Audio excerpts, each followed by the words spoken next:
Ili maana unaposema sala kilugha ni dua, lakini kwa maana ya sala kisheria ni kitu ambacho kinafunguliwa kwa takbira na kinahitimishwa kwa nini? Kwa salamu.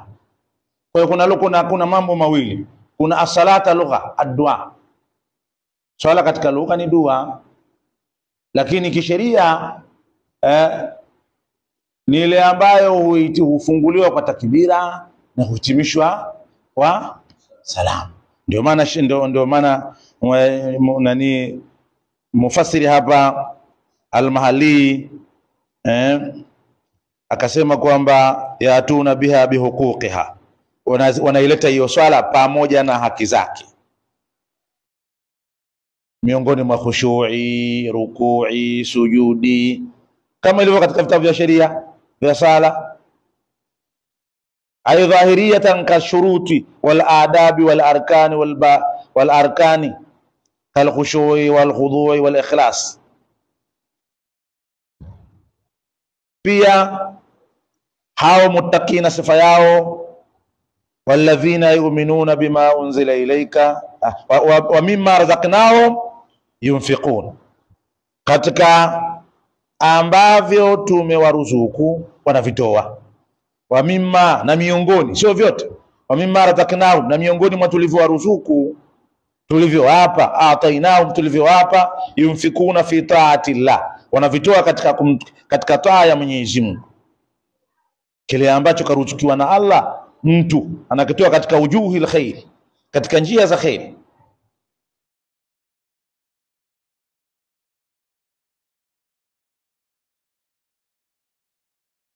Atainahu isharata bidhalika ila anna rizqa ma'anahu al-milk wa laysa al-muradu bihi ar-rizqu haqiqi idh la yata ta'dihi li ghayrihi. Yunfikuna ay infakan wajiban, wanatoa kutoa kwenye kupasa, kazakati, kama vile zaka, wanafakatina ala alwalidaini waliyali, na chakula juu ya wazazi wawili na watoto. Watoto kuwalisha wazazi wao na wazazi kuwalisha watoto wao. Katika maisha kuna tabidili. Kuna muda mzazi anatakiwa amhudumie mtoto, kuna muda mtoto anatakiwa amhudumie mzazi.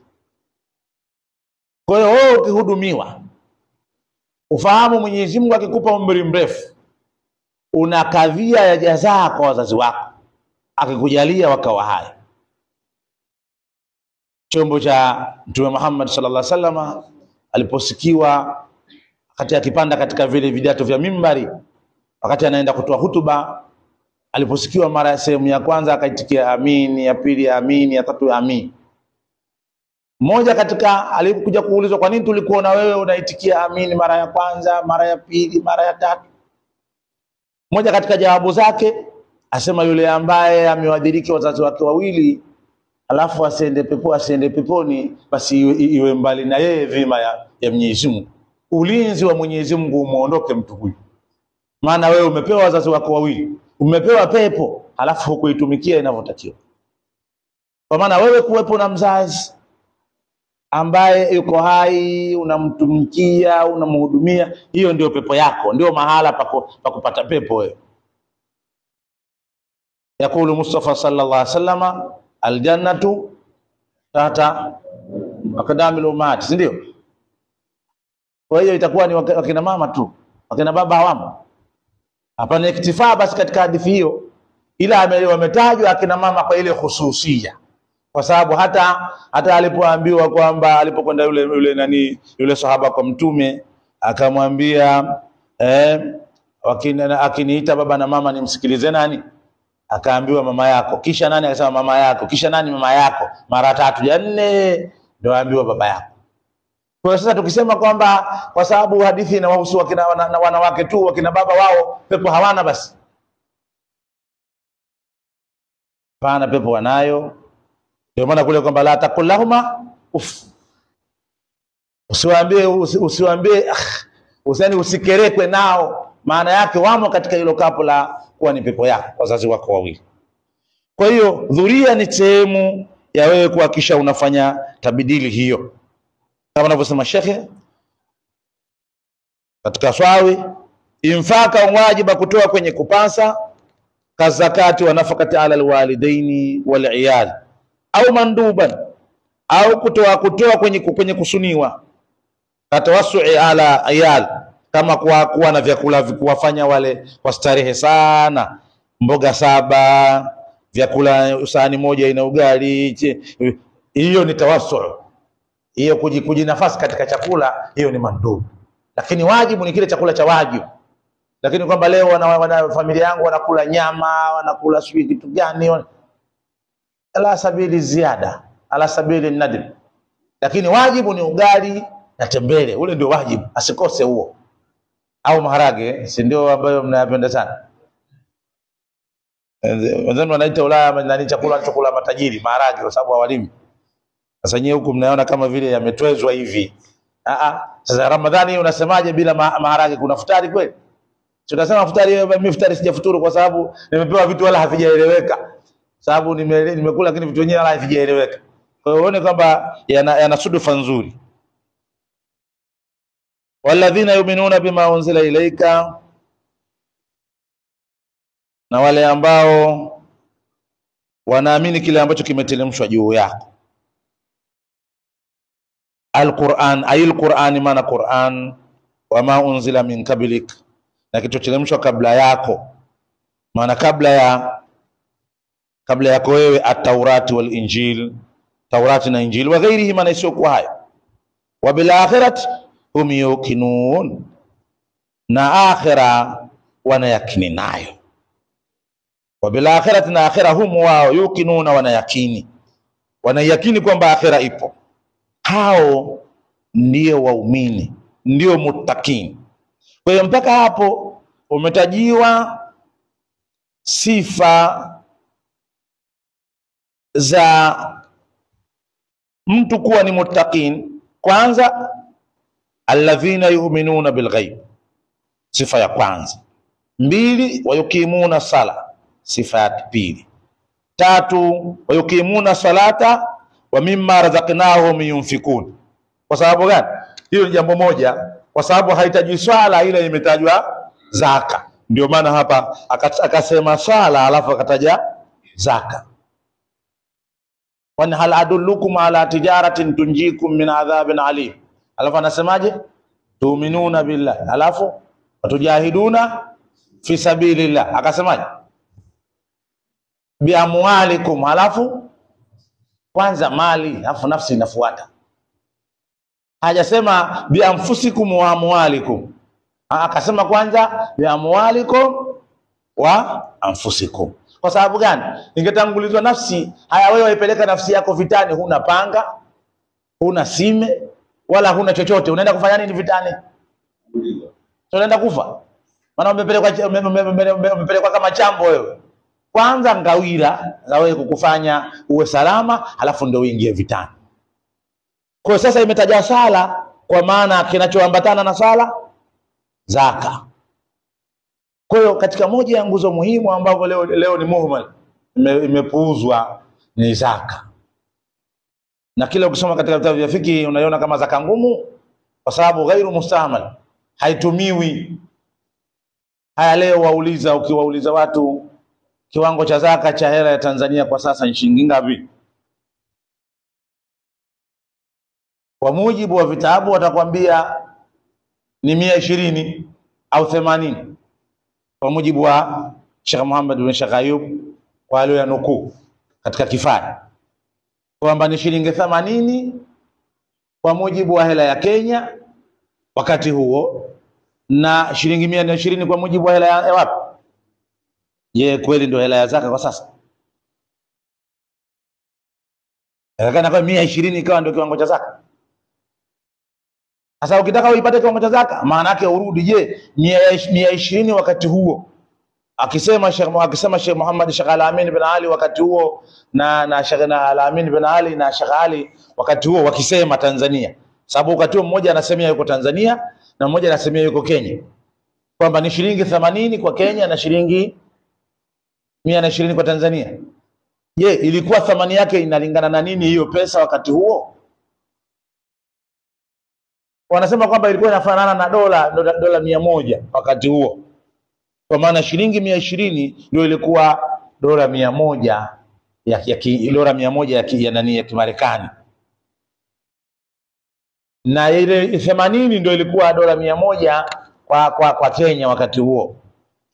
Sasa kwa muktadha huo basi, ukitaka kuahirisha sasa kuipata kiwango sahihi cha zaka, unakuja kwenye dola ambayo yenyewe ipo, haijabadilika, haijashuka, hiyo ipo mpaka sasa inatumika. Je, dola 100 kwa sasa ni shilingi ngapi kwa hela ya Tanzania? Simesema hela ya Tanzania imeshuka, maana imekuwa hela madafu. Haya, hiyo dola 100 ya Kimarekani kwa sasa kwa hela ya madafu shilingi ngapi? Sawa, utakuta iko kwenye 250 mpaka 270, nacheza huko, inashuka kidogo, inapanda. Kwa hiyo kwa mujibu wewe unapotaka kutoa zaka sasa hivi unataka kutoa zaka, tutakwambia kiwango cha kutoa zaka cha hela ya kutoa zaka ni shilingi 250. Ukiimiliki hiyo ikazungukiwa na mwaka, biashara yako ikazunguka na mwaka, inabidi uitolee zaka. Hiyo shilingi ngapi? 220. Utatoa fungu nusu ya nini? Ima ni nusu ya fungu la 10 au robo ya fungu la 10, kutokana na itakachokuwa unaelezwa imekuwa ni zaka ya biashara au zakatul mali au zaka gani, inategemeana zaka gani unataka kutoa wewe. Kwa hiyo utaona sura iko namna hiyo. Kwa hiyo japo tulitoka nje ya darasa yetu, lakini kwa sababu wayukimuna sala wa mimma razaqnahum atainahum yunfikuna fi ta'atillah, wana kitoa katika kumtii katika taa ya Mwenyezi Mungu Azza wa Jalla. Sifa ya pili, lakini sifa ya tatu, walladhina yu'minuna bima unzila ilayka alquran ayil-Quran wama unzila min qablika at-Tawrat wal-Injil wa ghayrihima wa bil akhirati hum yuqinun. Ya'lamun, wa hiyo akhira wanaijua kabisa, yuqinun maana wanaijua ipo, sio kwa kuidhania. Wanajua kwamba akhera ipo na kuna kulipwa na watu watalipwa siku ya Kiyama. Ya'lamuna ala ilman la shaka fihi, wanajua kwamba akhera ipo, kujua kusikokuwa na shaka wala raiba, wala kusikokuwa la shaka fihi wala raiba. Walidhalika tasafa maulana bil ilmi walam yatasaf bil yaqin, wa fihi radu ala man ankara al akhirah mimman lam yu'min bi Muhammadin.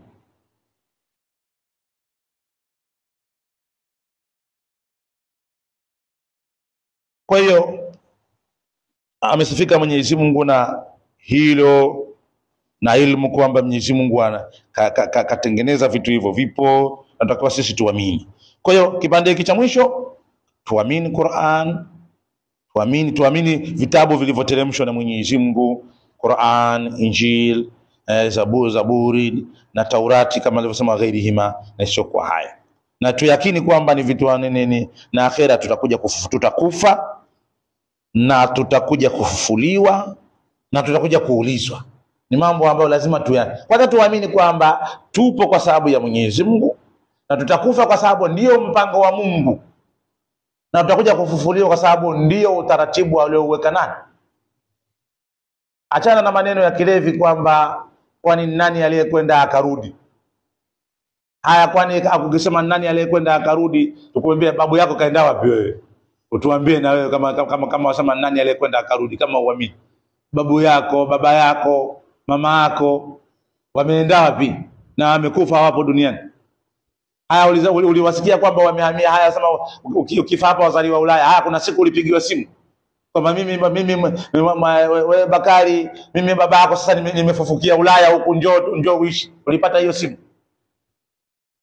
Kwa maneno mengine hapa siku kusikiliza. Sawa? Kwa hiyo ni kuamini kwamba Mwenyezi Mungu yupo, na ukitama kwamba huamini, basi itafutie mfano wa wewe kuwa humwamini Mwenyezi Mungu. Mbona ukiumwa hapa wapiga makelele?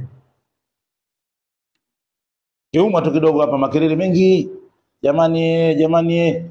Kwa nini hukai tu? Asa Mwenyezi Mungu atuongoze kwenye hayo. Inshallah tuishie hapo, taendelea na darasa inayofuata inshallah kesho kuanzia darasa inayofuata inshallah yaumu sabti, Mwenyezi Mungu akituweka akizifanya roho zetu zikawa hai. Maana ule uhai wenyewe wa sisi kuwa hai na kufika hiyo yaumu sabti uko kwenye mikono ya nani? Ya Allah subhanahu wa ta'ala. Ndio dabbir la tudabbir, panga lakini usipange. Mpango sahihi ni mpango wa nani? Wa Mwenyezi Mungu subhanahu wa ta'ala. Ila huna wa hadha, assalamu alaikum wal afwa minkum.